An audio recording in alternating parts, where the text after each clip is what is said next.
So I am the interviewer, Zachariah Torrey, and I am interviewing Ernie Nostrant. Ernie Nostrant. Today is March 14th, and I have consent to interview you. Yes. Okay, and he has given me consent to interview him, and I'm going to be interviewing him on this particular collection that we've collected on. Well, that's named after him, the Ernie Nostrant Reo collection. So, first, I guess.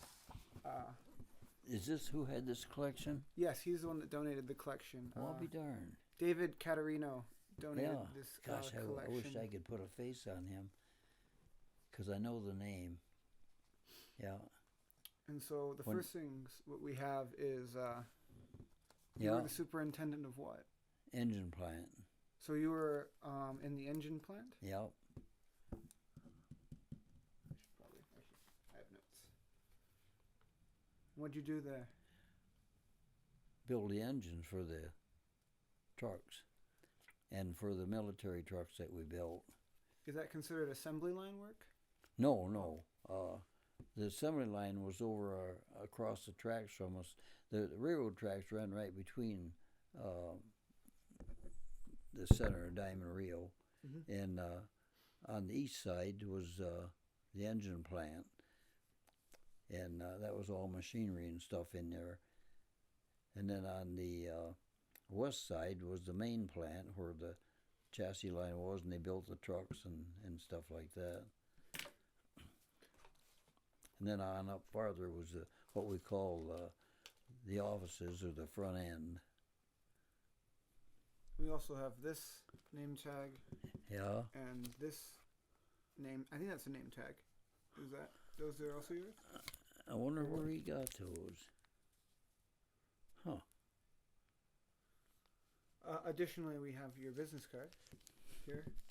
And I presume this is an identification card. Yeah.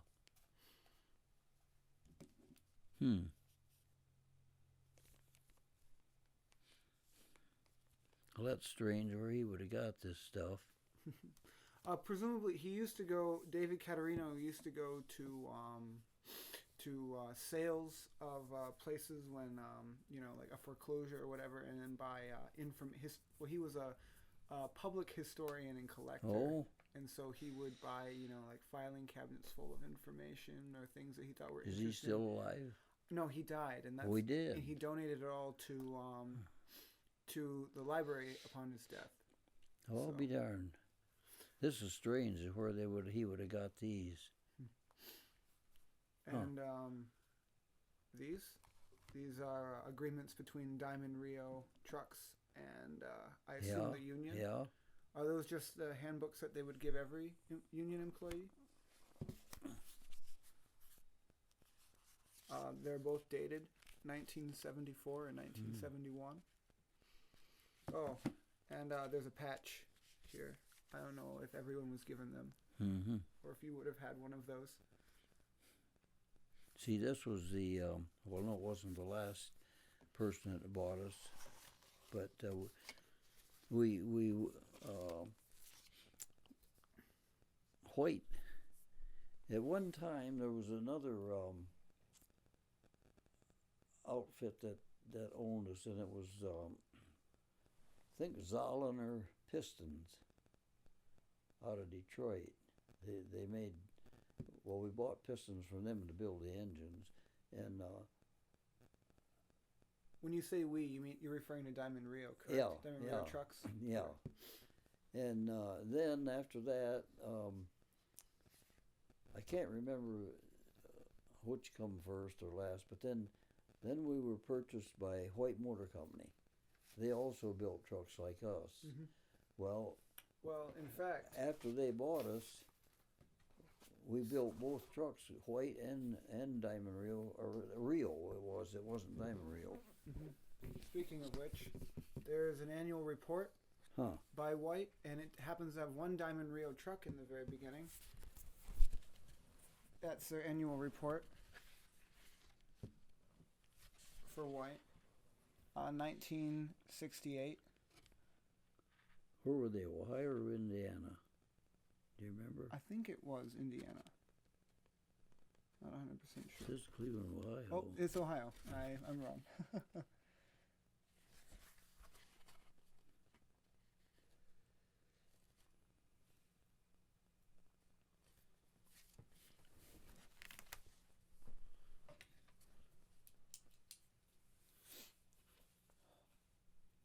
Yeah. Now these must be white people, because I don't recognize none of them. Yes, these would be white. Yeah. There's your Diamond Reo truck right here.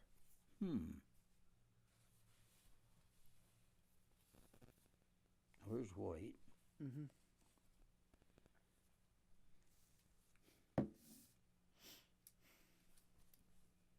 Wonder why that Diamond Reo would be in here. When did they buy Diamond Reo white? I don't know. I didn't remember that they did. I thought that we were bought by white, and then whatever.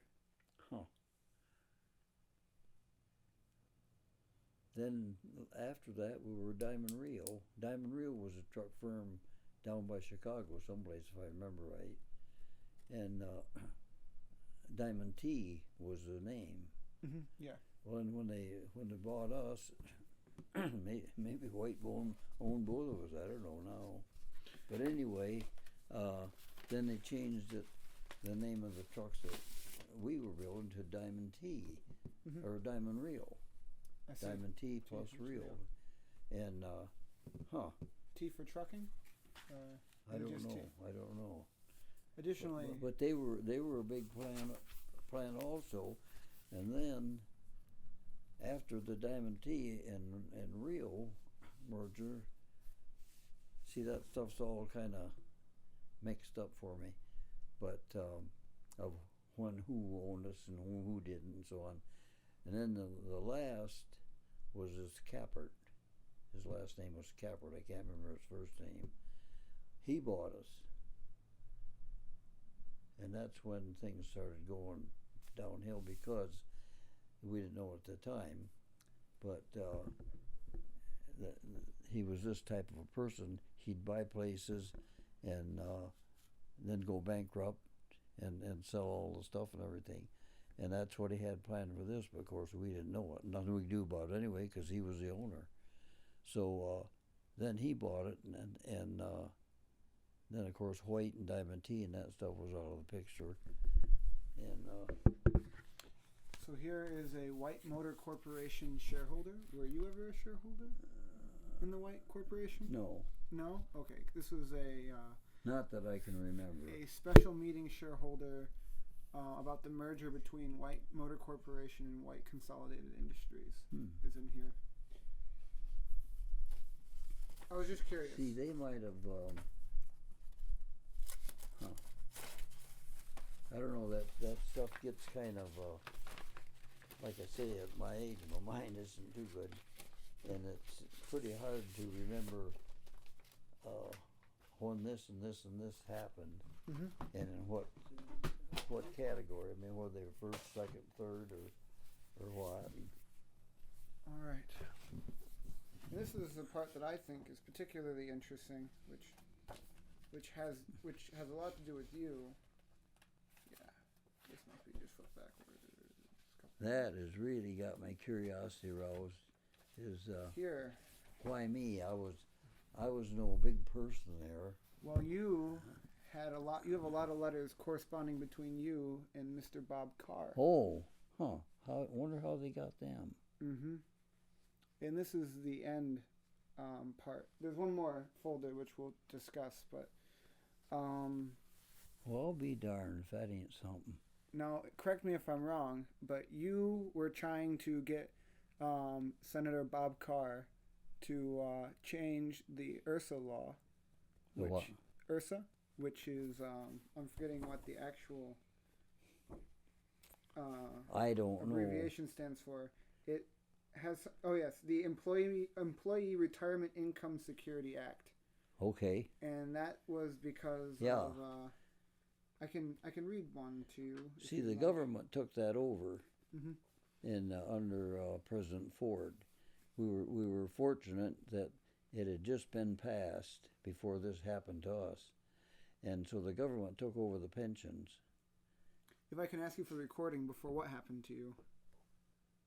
What do you mean? Yeah, you said it's fortunate this passed before something happened to the Diamond Reo employees. What had happened to the employees that Ursa was?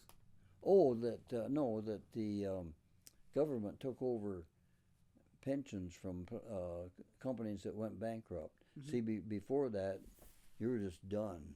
You're out. Well, then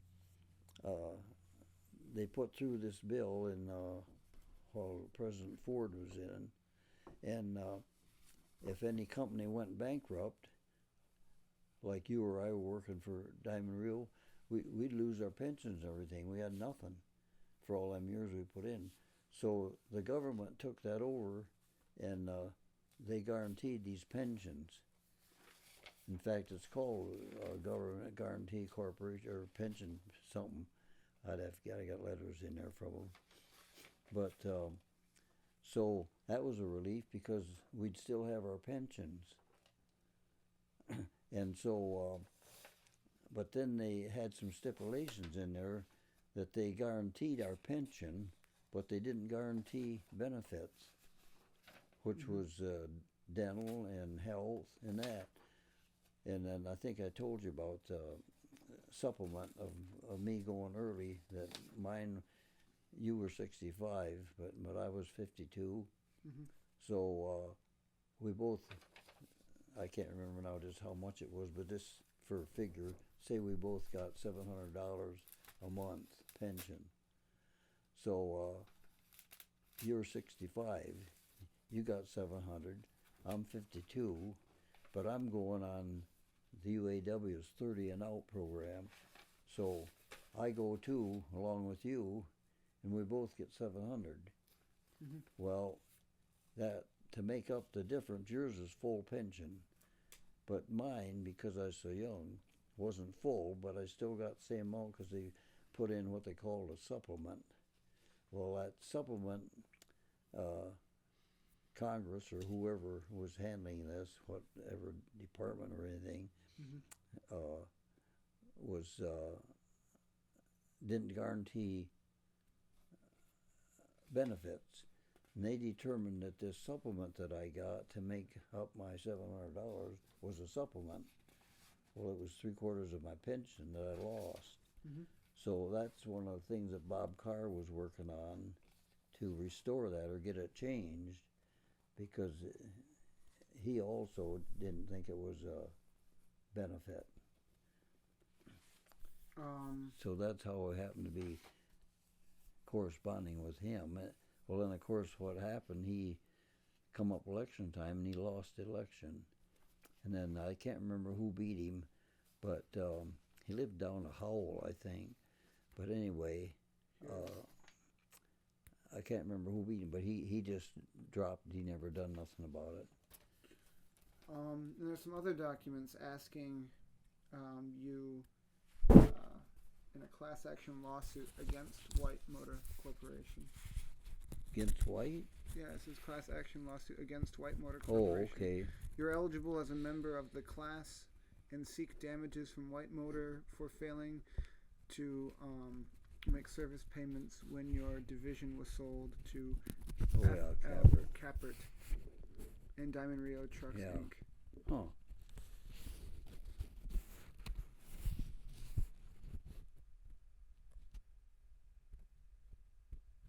Clear loudness slugger, yeah. Mm-hmm. Did you end up actually taking part in the class action? Do you remember? Well, yeah, I must have. I mean, we all did. Mm-hmm. And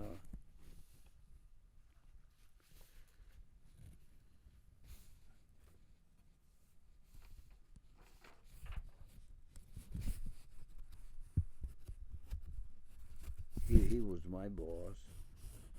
Who was? Loudensager. Logsauger? Yeah, clear Loudensager. And once that went out, of course we were all Diamond Reo employees, and we were all in that. Mm-hmm. He later became head of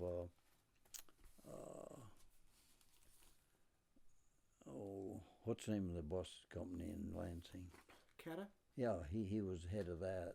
Claire Loudensager was until he passed away. Oh, this is I wonder what that is. Matthew. Oh, that is the bill that he introduced. Who did? Bob Carr. Oh, okay. And Bob Carr must have been pretty young when this happened because he's still running. Yeah, he wasn't too old. If I recall. He was real outgoing and energetic.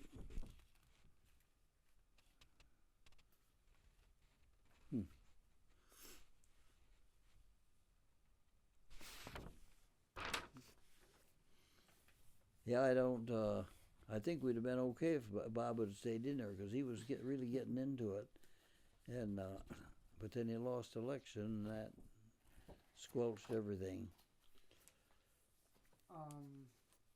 Here's the last bit of files that had, that was just messages too from Senator Carr.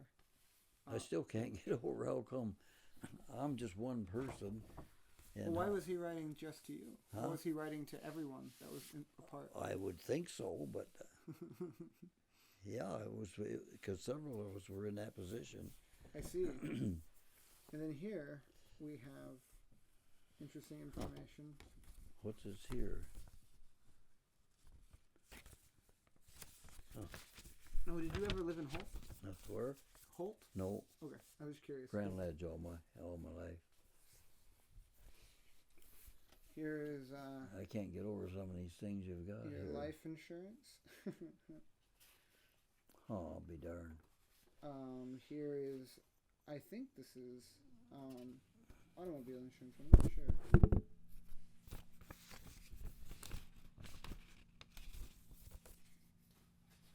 What's this? I think. Well, I'm not entirely sure. It's a different type of insurance. Is that another? Yeah, we were automatically covered. Is that auto? Huh? What kind of insurance is that? Is that I don't know. insurance of the employee or printed? But the company always covered us, and it's just probably a formality. I see. This probably explains the insurance. All right. I will go through that. Here's a white motor company thing. Presumably, I think this is medical. Yeah. Statement of personal benefits. Mm-hmm. Medical hospital benefits, disability benefits, etc. Yeah, that's just a formality that they would, cover all of their employees and stuff.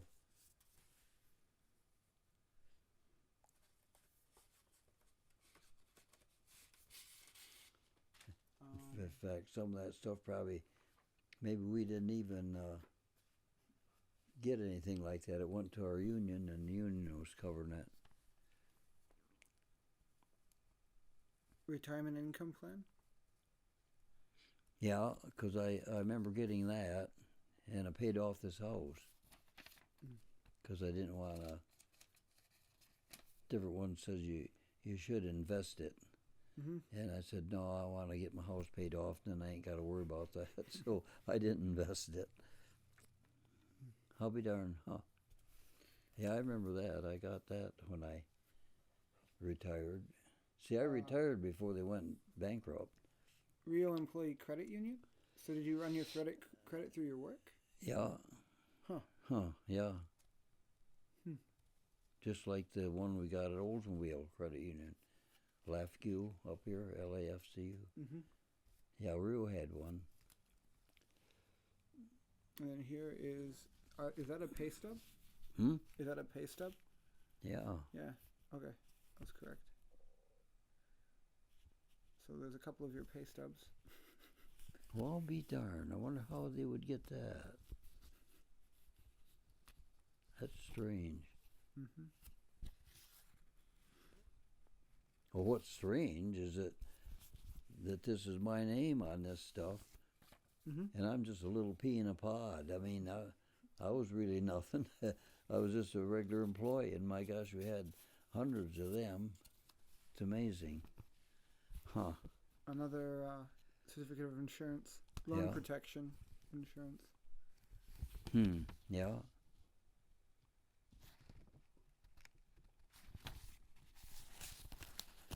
It's just stuff that, well, they have to do to keep everything legal.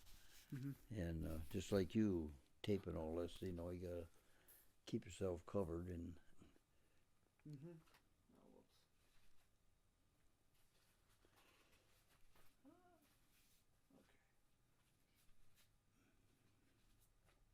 that's amazing. That. And then here, the last that. Oh, it's credit union. Yeah. Yep. Yeah. More financial information.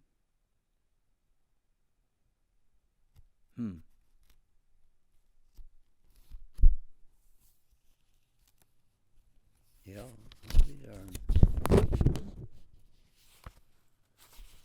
I'm amazed at where they got this stuff. Well, if we ever figure it out, we'll let you know. Because this, well, it was up probably in the front offices, you know, wherever they keep records. We started at Oldsmobile? Yeah. And then I worked there for 11 years, and then I retired from there.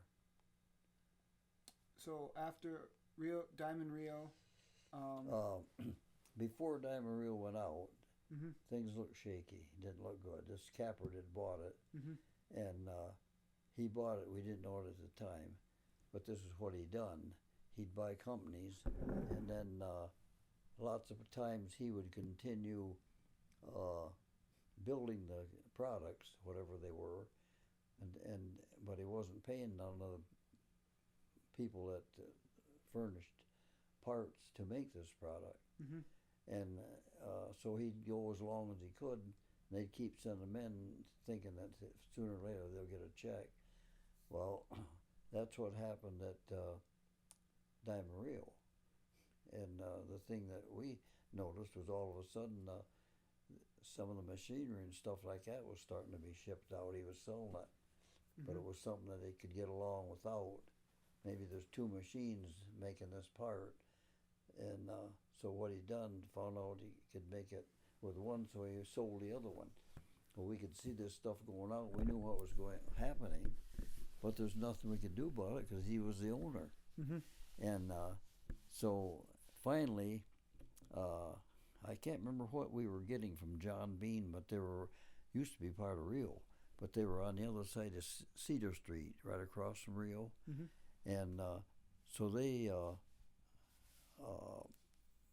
filed suit against him.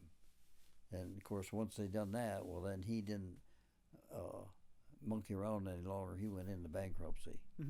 Well, we could see this coming, so I was eligible to retire. I wasn't gonna, but when it looked like it did, I got out of there. So I was out of there for I don't know, quite a while, and I was drawing my pension. Well, then of course this here thing come up about the benefit and stuff, and I lost most of my pension. So then I was too far away from Social Security, so then I had to go over to Oldsmobile and went to work. And Oldsmobile was still around in 19? No, that went out. Okay. But not too long ago, I don't know, about 4 or 5 years ago. But I retired from there in 87. Did you ever work for GM? Yeah, that's GM. Oh, Oldsmobile. Okay. Oh, yeah. Because you said okay. Good. Oh, okay. Yeah. Well, I guess I didn't know the difference. So yeah, no. Sorry. Yeah, GM is pretty big. Yeah. And Oldsmobile was one of the cars. Buick, Chevrolet, Okay. and GMC. So you worked for Olds, but which is a part of GM. Yeah. Yeah. Okay. And they were right down here in Lansing. Mm-hmm. In fact, they're there, in there where they're making the Cadillac. Mm-hmm. And but they decided that they had so many models to do away with one, or they'd done away with Oldsmobile. Oh, I see. Do you ever remember Oldsmobile? Yeah, I do. I've seen Oldsmobile. But anyway, so then I retired from there, and here I am. So you had to go back to work for 11 because years. I was too far away from Social Security, because I was only 52. And so once I got 65, then I retired from Oldsmobile or GM. I see. Did that force, did your wife also work? Or No, she didn't work. So she was Oh, she'd do little things like work. Maybe she worked in a diamond store occasionally or something like that. 10-cent store. I don't know what you call them now, but dollar store. Yeah, well, it would they were different now, but they're gone now. What they used to call diamond store. But no, she was mainly housewife. She worked some like that off and on, but we got along mainly on my salary. And was it easy to get a job at GM after you had retired from Diamond Reo? Oh yeah, I didn't have no problem. Okay. I'd like to be younger, but I saw things that you don't know about, or people like you that are gone forever. And the only way you can get anything explained about some of that is from people like me that are still here. What are some of those things? And we saw that, What are one of the things that comes to mind? Pardon? What are one of the things that come to mind when you say things that I'll never? Oh gosh, I don't know. It's just that back through history, no matter what happened, as bad as it was, this is a great country. We've come out of it, and well, for an example,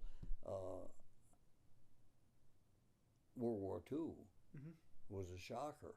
Oh, I believe it. And because we were attacked unbeknownst, and by the Japanese, and well, there's different things that you wonder about because, see, Hitler had already started going through Europe, and he was starting to concentrate on England, and eventually he would have took England. In fact, I don't know what the world would be like if we hadn't went in, but we, for some reason or other, the Congress and them didn't want us in the war, which I can't blame them really, but we're the only thing that saved it. So once we went in and started pouring our troops over there and stuff like that, that stopped Hitler, and then we started reversing things, and we were making like refrigerators, washing machines, and this and that, and cars, and all that stopped immediately, and we converted over all of the industry, Diamond Reo and everybody, just the smallest machine shops and everything, to making war materials and supplying, and we were furnishing all the other allies, like in Russia at that time was an ally, England and all them, with material besides ourselves. So it was like waking a sleeping giant, and so it was remarkable. And then of course you go, that's one thing, and then well, the other thing that I saw when I was young, 7, 8 in there, in Grand Ledge, all the farmers and stuff come into town with horse and wagons, and had hitching rails all along on the front of the stores. They'd tie their horses there, and they had 2 blacksmith shops, so they'd drop off their horses down there and get new shoes put on, and just things like that. And that's gone forever. I mean, all you know is what I tell you, because you weren't here to see it. And well, then the automobile come into the picture. Well, at first, everybody was against it because it scared the horses and everything. A lot of horses would run away and with a hook to the wagon and everything, you know. When this car come down through there, maybe backfiring and stuff. Well, but everybody, well, that thing will never materialize or work. Well, it did, because now look at what we got, the roads and highways and the cars, and there is no horses. So down through history, I mean, a lot of bad things happened, but that's what I say, it's a great country because we met the challenge and come out of it, and for better. And so there's just so many things like that there's a million of them if I could remember them that happened that's gone. And so that's why I said I'm glad I lived when I did, because I see that stuff, and but I'd like to be younger, but it's gone, and all you know about is what I can tell you. And yeah, that was another funny thing too. It brings to mind a friend of mine that was his dad was a street sweeper in Grand Ledge. Well, they had them in Lansing too. Street sweepers. Well, what they done, they pushed a cart. It looked like a big barrel on there with two big wheels on the side, and then they had their brushes and shovels and stuff sticking in there, and so the city would hire you as a street sweeper. Well, now people was wondering, what do they want a street sweeper for? Well, and they'd go around pushing them things and keep. What was happening was mainly was to keep the horse manure swept up, because the horses, if they had to go to the bathroom, we were going down through the street here, they'd go right there and scatter along, or if they had them hitched to hitch rail here, there'd be a big pile there, you know. So that's mainly where street sweepers were needed. And but somebody like you would say, well, what's a street sweeper, you know, or something. Well, things like that. I mean, there's a million other things that's gone that I've seen and witnessed, and all I can do is just if you pass it on. mind me asking, well, what do you think about the Union 650? The what? The Union that you were part of, or were you not a part of the Union? Yeah. And what do you think of the Union? Okay, I mean, because some people have negative opinions of unions. Well, but you lived it during the prime, the height of the Union. The things we've got, one of the things we're getting now are a result of things that way back when I was in my 20s, we'd go on strike.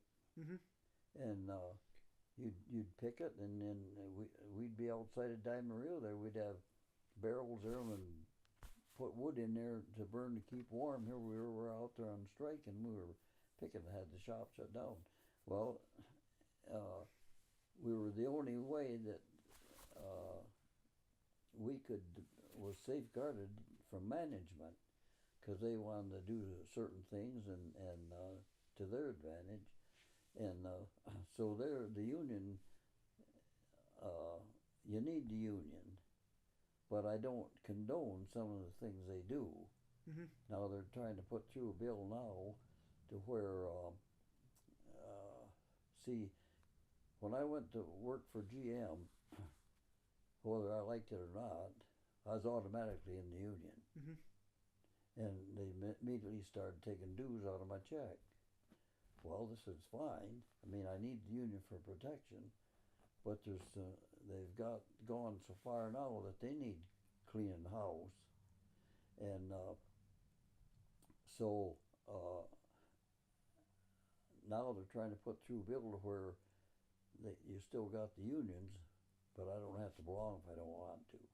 Well, up to now, I've had no choice.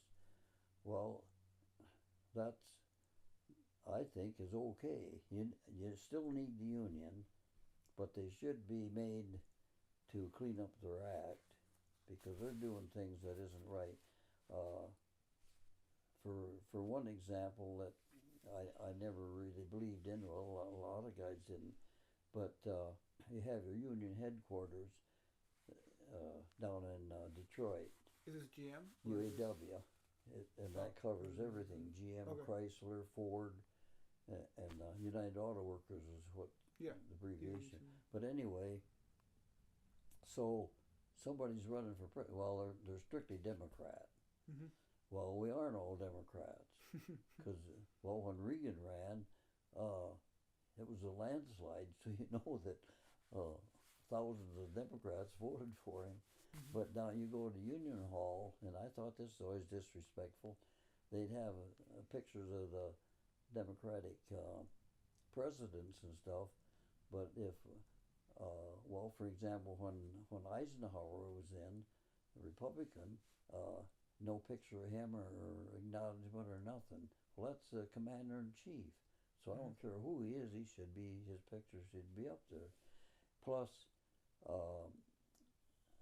just, there's about, I'd say 6 or 8 head moguls down there in Detroit, head of the UAW.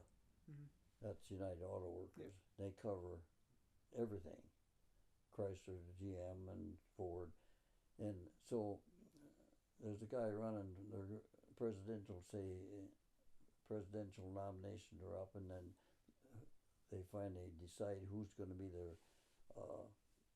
representative. So, for instance, when Trump ran, he's a Republican, and against Hillary.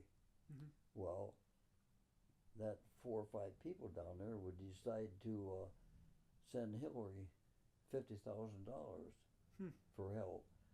Well, how can they do that? And this is our dues. Mm-hmm. They should have came to the rank and file and asked them first if we should give them that and so on. But no, here's 4 or 5 guys and they're deciding all of this. Sounds like the same hierarchy of a business.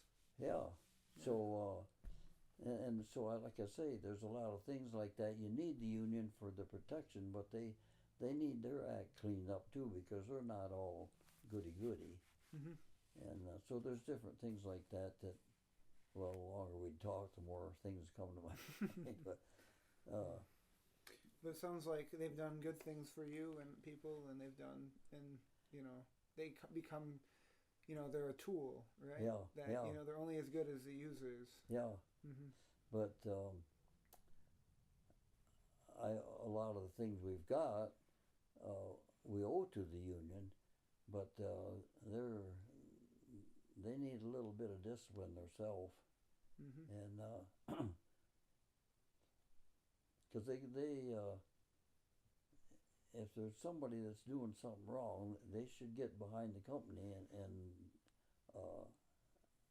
and get after this guy too. For one example, there was down to this happened down there to Oldsmobile, where was making the oil pumps for the cars. This one kid here, he got mad over something, so he was sabotaging all these oil pumps. I don't know just what he done, mm-hmm. but so they'd fail. Well, you get all them over in the 2,000-3,000 cars and find out they don't work, well then you got a mess, Mm-hmm. So, well, say I was doing it. Well, you're conscientious. You're trying to make a good product because this is your bread and butter here, mm-hmm. so you want to get a good product out to the people. So you turn him into the boss that he's doing this. Mm-hmm. So then they come down there and they find out, so they fired him. Mm-hmm. Well, the union went to bat for him. Instead of getting behind management and talking it over together, and they got to do some kind of disciplinary action to this guy.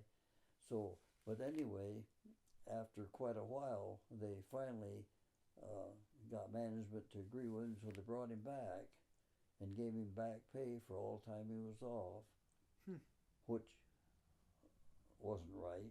But on the other hand, this that turned me in, well, it's not a good idea. They're going to bring me back to the same place. It's not a good idea to have both of us working there side by side again, because there's going to be problems. So they take you out and send you over to Plant 3 to work on another shift. Well, that wasn't right. I mean, you're the one that finally got punished. And so things like that. I mean, and one time the committee man come by, and I says, "Hey, Bill," did he was asking the guy was asking about me, did he do that? And Bill says, "Oh hell yes, he did it." So they knew that, but I said, "Well, how come they disciplined you?" Or did a bad thing. It didn't really discipline you really, but they did a bad thing, took you off your job and put you over another plant and something, and different shift. It screwed up your home life or whatever. You had to make changes. And oh yeah, he said, "Hell, he did it." So it's things like that. They need their act cleaned up. It just seems like they were. Of course, like I say, I've been out there quite a while now, but they have what they call a committee man, and then he goes around and he listens to all the problems and everything. But anyway,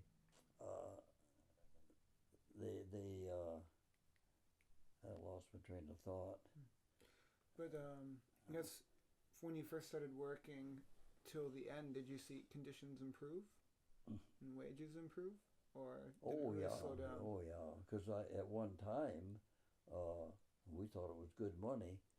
We got 75 cents an hour, and compared to what they're getting now, between $20 and $30 an hour.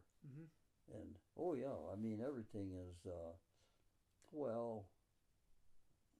What my mother would send me to the store, I remember getting bread for 5 cents a loaf. Now it's $2 and something. And oh yeah, I mean that's a far cry from the old days. There's a lot of good. I mean, but anything that comes up, people get all excited and everything. But I don't get too excited because I've seen all this stuff happen, and that helps me know that this country is so great that whatever that is, somehow we will correct it and come out of it okay. So reminds me of a